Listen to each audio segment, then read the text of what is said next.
Let's go. Let's see what you got, Craig and Nikki. Well, that to me looks like a football item you've got there. This? Am I correct? No. I thought it was one of them football. This is not our item. This is just the lead-in. It's called. The reason I thought that was a football item. Yeah. Is my item is football related. Woo! Right. Woo! Oh, look at that. Oh, Scottish. Oh, they're probably not worth much money at all. I don't know. Right. I haven't a clue about football whatsoever. I mean, you know better than I do. But what we've got is they're all Celtic, and that's a semi-final between Celtic and Dundee. Okay. 3rd of April, 1974. Is that Dundee cake or what is it? Yeah, well, that's where it comes from. That's where the cake comes from, Dundee, yeah. Christmas, yeah. Another Dundee and Celtic one. That one's April 1975. Motherwell, 1976. Albion Rovers, 1976. Who's on the cover of that one? A footballer. Oh, no. Yeah, what's his name? He's ugly, look. Ugly look. Okay. He is. His legs are too short. Short and it must be 1980. No name. And 1981.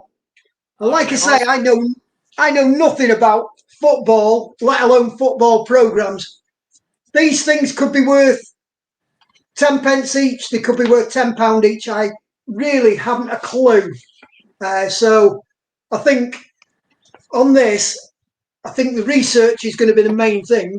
I mean, is that something you can... You got one there. Did you say it's a cup final? Yeah.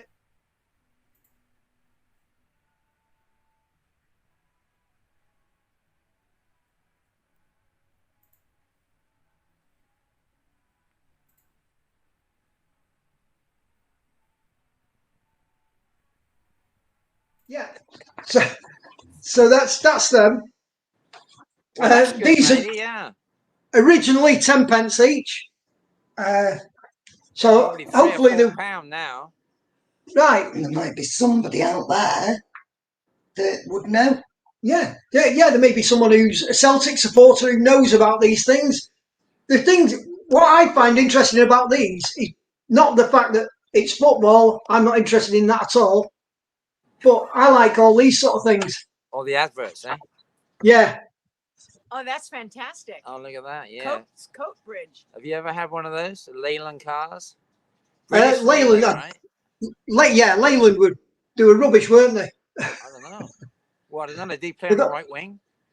You got a Triumph Stag there. They were renowned for their cylinder head going. Yeah. So, but yeah, that's the sort of thing I like on these, where you've got the adverts in them. And you can't get that anymore on an advert. There you go. You don't see that. That's a good job. Cigarettes. I've never heard of Club. Yeah. So you know what? The one thing I'm noticing is that the condition of that paper, ephemera for everybody, that's what it's called, paper, is beautiful. Program armor, honey. Yeah. Some of them are a different paper from others. Like this one's a glossy paper, whereas this one's more newspapery, but it's quite thick. Well, if it was Rangers, they would probably say it's arse paper. Well, there's one there that's Celtic versus Rangers. Oh man, there you go. That's probably your best one then. Who's on that? Yeah, have a look at the team sheet. Who's on the team sheet? Oh, does it have the players in it? Probably right in the center page. Lawrence knows his programs. No, it's got somebody called Thomas. Let's just see. Tommy Thomas? But what I've just found, that was inside that in the centre. God, show what it. is it? A piece of paper with all the players on. Oh, there you go. It's a team sheet. Oh, that's good.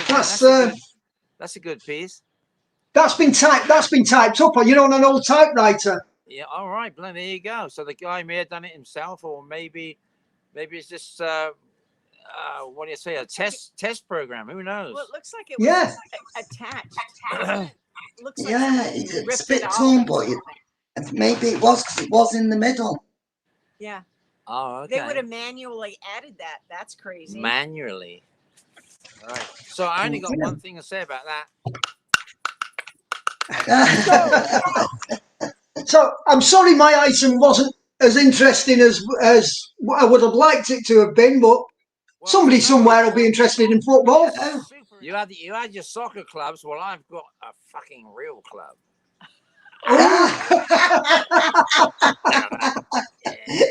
And it's actually resembles Bart Simpson, don't you think? There you go. And we got It's a this bit alien. New Zealand. It's a war club, I think. Yeah, so it looks. would be used between Celtic and Rangers, and they only cost $4 New Zealand dollars in a thrift shop. So I think I did really super well here. Look, it's got this native carvings on it, and these lumps, they would give you a bit of a headache, I think, don't you? Is that all handmade? It's all handmade, yeah, all hand carved. And there's the handle. So it probably on the handle at one time probably had some leather or fur or something like that, which is disappeared. But there you go. I thought this was an amazing find. Sally found it in the thrift shop for $4. I went, whoa! And then we went to the desk. She said, "Oh, that was my father's." So she brought it in, and a lot of musical instruments, the one I was just trying to play. So I don't know what tribe, where from, where, who, how, or whatever. So if anybody knows, this is one I really don't know what it is, but I know it would work pretty good. I got no one to try it out on. But thank goodness. So it is actually a weapon, then, isn't it? It is a weapon. Look at that. Yeah. Yeah, it's interesting because pow. I was walking around this charity shop, and the name of can you hold on? Yes. It was a St. John's charity shop in Tianga, New Zealand, just a little town with 3 or 4 blocks of shops, and we had just pulled over, and it was on top of a shelving area, and I went, "Oh, what are these?" And so this was in there. This is what Lawrence was playing earlier. This is a clave. When it makes it's a percussion instrument. Percussion. And this was there, and I thought, well, this would be good for the show. And look, it's $4. And it, bam! This is heavy, man. This will really knock you out. Do you know any sort of age on that? Solid wood. Is it what? Do you know what sort of age that is? I think it's pretty old.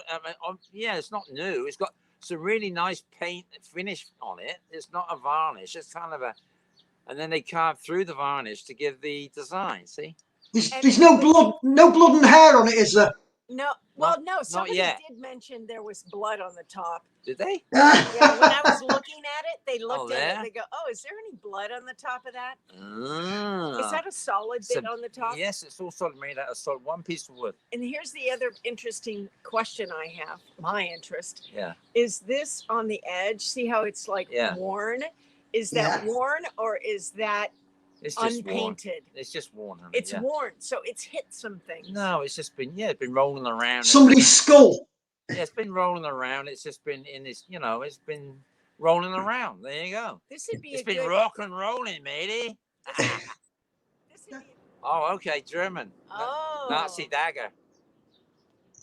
Yeah. That's cool. Is it got a scabbard with it? Yeah. Yeah. I had one of those exactly the same. Is that mine? Where'd you get that from? I bought it off you. Yeah. Is that like got a Bakelite handle? Was it? I don't know what the handle is. The blade's sharp. Yeah. But I don't know whether it's plastic or. Well, Bakelite is a kind of a plastic. Yeah. Yeah. So that's from the 30s. Well, 30s, 40s. That's from the Second World War. Second World War. So it's a Nazi dagger. Has it got the swastika on it? It's got the swastika and the eagle. The eagle. Yeah. Can you see it on the top? That's cool.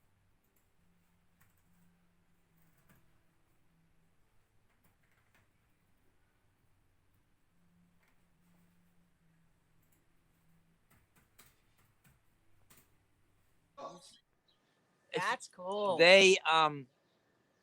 There's a lot of reproductions of those. Yeah. It does look kind of a real one. It's difficult to say just looking at the pictures there. The last one I had of those, I sold for $1,100. Right. And So then, in this one, to me, this looks authentic in every way. No. You know, whatever I look at, it doesn't look like a reproduction. let's But have a look there again. are, I do know there are ways to tell whether the reproductions or not. So we can identify it and see whether it is or not. The scabbard, it's obviously a bit worn. I think these are officers' knives. Yeah. Some As of them opposed to, they have tassels hanging on those rings there. I think that's what they should have. I think these would have had like a braided cord on it that hung on the belt. Yeah. I think they probably were dressed rather than, for functional use. It's a little sharp, isn't it? It is sharp, yeah. And the blade on it's nice. It's got a nice blade. Yeah, they did have the Germans. I must say they did have some good designs. They make really great scissors too. They do. Well, yeah. Going by that, I mean, that's a beautiful really piece. Now this one, Sally actually found this one too. So where did we find this? The same town in another charity shop. It was a Salvation Army or Sally's, as people call them. It's a brown box, as you can see, imitation leather, skin or whatever, and it has these inside. Okay, there's 6 of them, and you can tell me what they are. I'll pull one out like this. See? Like that. They're not what I thought. I thought they were going to be spoon rests, but they're not, are they? No, they're too small. Are they for? They are sterling. They got sterling written on them. Show the hand. Corn on the cob holders. Yeah. So there's two ways that these could be. We think we know what they are, but maybe you can tell me. It says sterling on there. They all say sterling, and they're supposed to be Georgian, but I don't think they are that old. It says Georgian on the ticket, but You'd be able to, is there a proper? No. Yeah. A proper Hallmark. Hallmark. There's no hallmark whatsoever. It just says sterling. Right. So that's a clue right there. Yeah. So they could be, 18 something, but not Georgian, because that'd be 1830. I don't think they're that old. They wouldn't have used. They're obviously they're holding something, aren't they? Yeah, there's 2. You probably have one on each end. That might be a clue for you. Well, corn on the cob holder. That's what Nikki said. Corn cob holder. Yeah, corn on the cob holder. That's kind of what we think it is. They said that they were nut picks, but I don't think they're nut picks. Oh no! No, why would you have that many? No! On that one. No. Anyways, I'm going to close the case on that one. Yeah. And this one we bought at a market in New Zealand called the Hamilton Antiques Market. We only went to Hamilton to go to the market. And it was really, really good. Yeah. It was a great market. The people there are fantastic. And we met a lot of Thank you, people. Hamilton people. Yes. So Hamilton is not far from Auckland. I think a few of them have subscribed to the show since, so you might look through and see. Now, you see this here? It was $30, right? Does it say 30 on there? Yep. And I got it down to 20, so I only paid 20 for it. And you see what's that little handle there, honey? Is it a cine camera? It is not. It could be, but it's not. It's not. It's not. It isn't. And it's not and it isn't. It's no. So I'm going to open it up now, I think, without breaking the tabs. Okay, there we go. This is what it is. Whoa! Oh, telephone. Here, I'll try to help. Let's see. There. So, is that a field phone? It looks like it could be a field phone of some kind. I don't know where you would. Yeah, because you've got the mobile handle on the side to wind it up, right? And, yes. The phone comes out and it says PT63, but it's got Japanese writing on it there. See that? Yeah. Which makes it a little bit more interesting, I think. All right. Ah. Now, take out the phone, honey, and make me a call for me. What's that on the lid? Sally is now Going to dial the number. So everybody who's never seen a rotary phone, that's how it works. So you go like this, you go like that, and heaven forbid you have to dial 0. Right? So you have an emergency in the US, it's 911. In the UK, it's 999. Look at how long it takes to dial 999. You could be dead by then. And it's the time it takes for the wheel to go back as well, the dial. Yeah. It's a nice leather case, but the strap is plastic. Hello? And it has a little feet on the bottom that you can stand it up on. Are you getting a reply there, honey? Hello? Hello? So what's the label on the top? Huh? What's the we're gonna look at label? that now. It says on it, instructions for operation. Shall I really not opened this before, so I'll take it out and have a look. That other piece there looks like it's an aerial where you stick that in the ground and then you plug in the wire to the phone. Thing Harry's talking about. Yeah, that would be like a grounding aerial of some kind.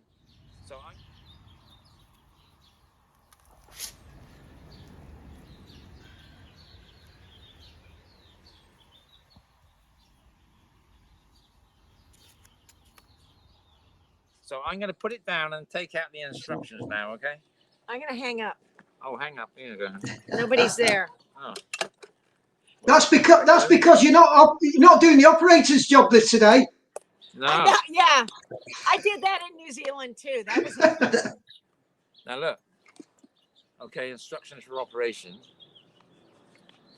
Oh, 2 languages. Oh, Japanese and English. Isn't that interesting? So it's the instructions for operation, and it's a PT-72. Actually, on here it says 73. it's a 63. So I guess it must be the same instructions for either one.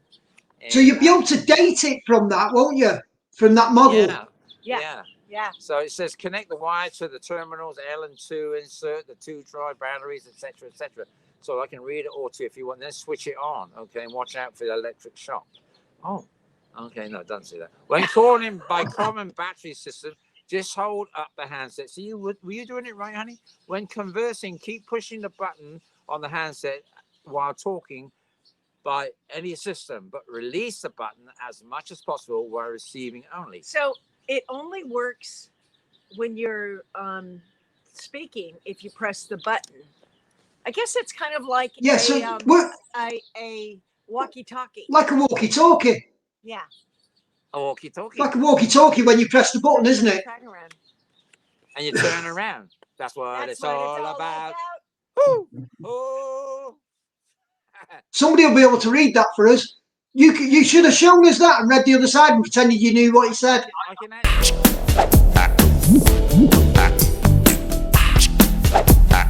What we get and what we find compared to what you can. You learn something every day.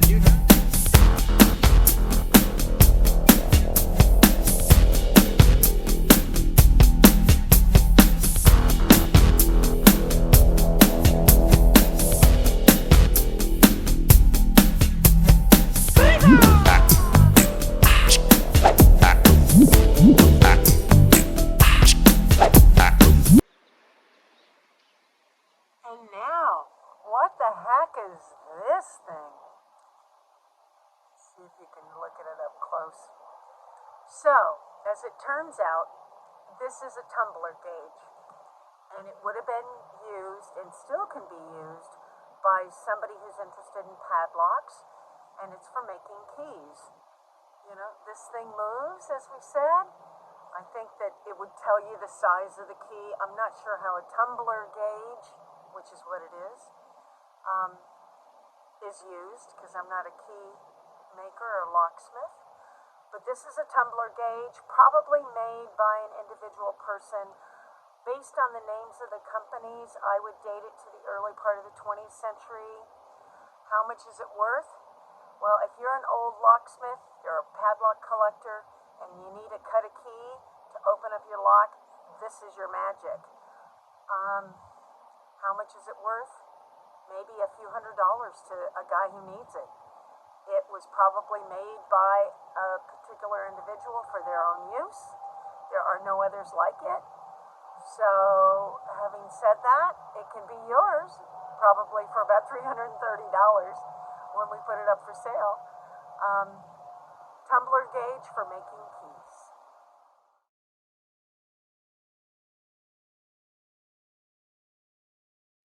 Hi everyone, Nikki here, give you an update on the items that we did in the last series, and I'm going to talk firstly about the Van de Graaff generator. I thought I'd tell you a little bit of how the Van de Graaff generator works. It is an electrostatic generator, and it uses a moving belt to accumulate electric charge on a hollow metal globe, and that sits on top of an isolated column. The person that invented the Van de Graaff generator, Robert Jemison Van de Graaff, was an American physicist who invented the generator. The generator that we had dates to about mid-60s. It isn't actually a Robert Jemison one. Ours is a Philip Harris Van de Graaff. This was made by a company called Philip Harris in Hyde, Cheshire, England. You can actually still buy them and buy parts for them today. A lot of these Van de Graaff generators were used in schools and colleges as learning aids.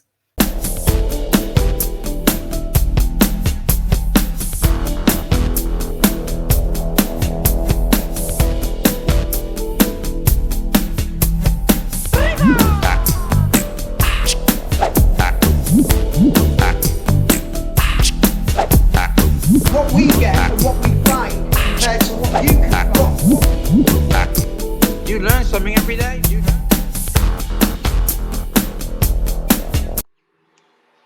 Hi guys, doing a follow-up on this item that we had in Tahiti.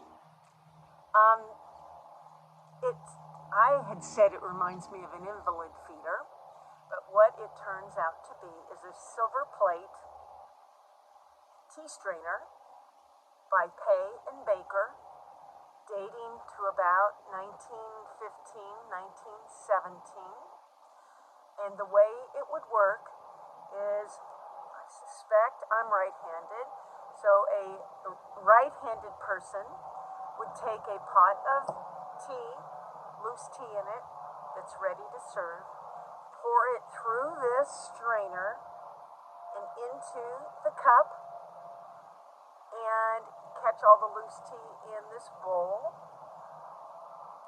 And there you go. Pay and Baker, silver plate, gold wash inside. This one has a replaced strainer. That's not the original strainer. But these sell for about, I would say, between 50 and 75 US dollars. Hope you enjoyed it.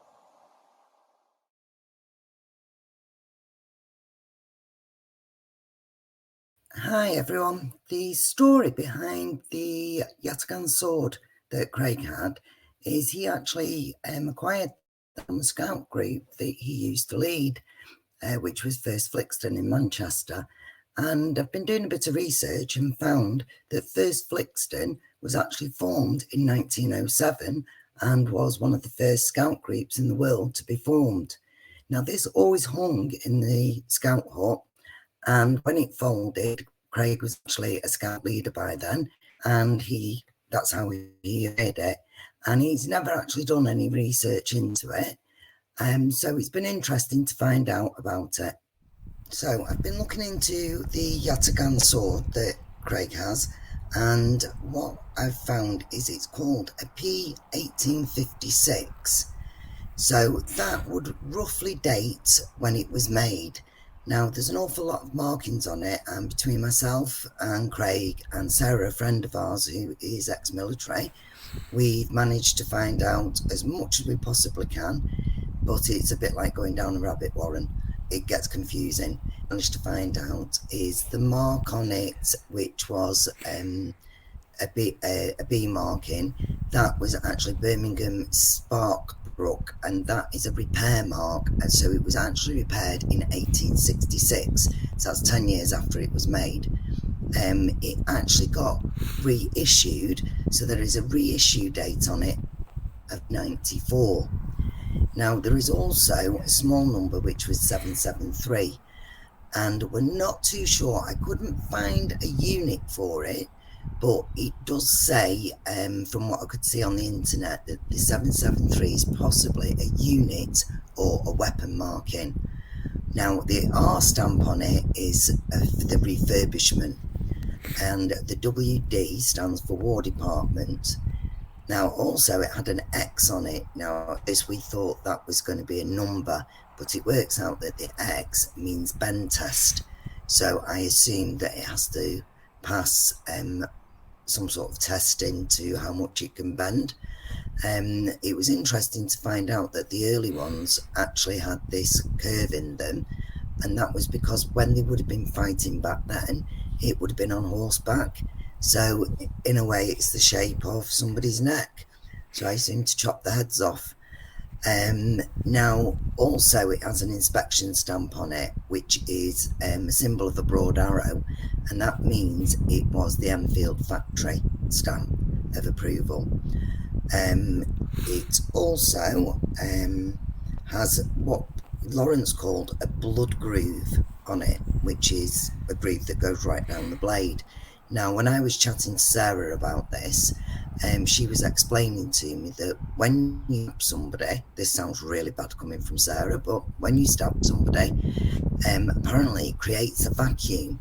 So the idea of the blood groove is so that you can pull the sword out. Now, I really didn't know this, and I didn't know anything like this about swords or knives, but she explained what the blood groove was, which I thought was quite interesting.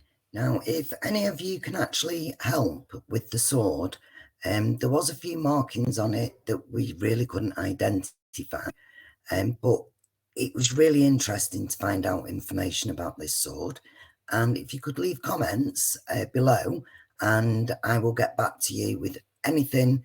If you leave me a comment with anything that's useful, that might be helpful.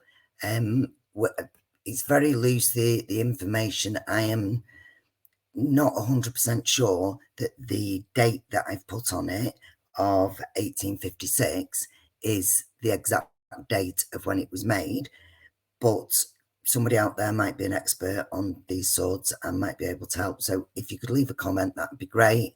And I'd love to interact with you about this sword. Oh, I thought it did something.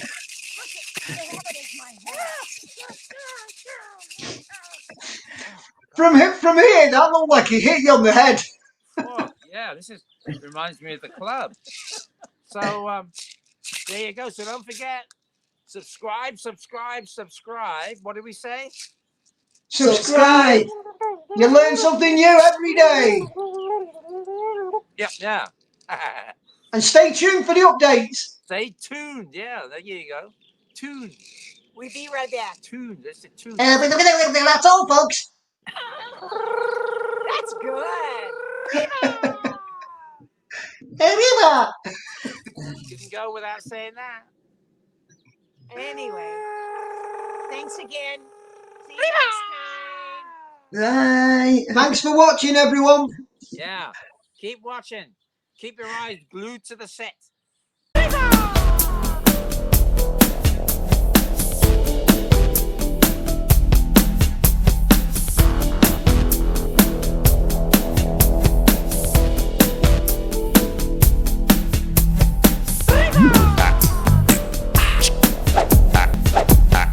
What we get and what we find compared to what you can find. You learn something every day. Sing. The one you said was about being clearly now, so I think, what's that song go? Oh, I can see clearly now the rain has gone. I can see no obstacles in my way. Except me.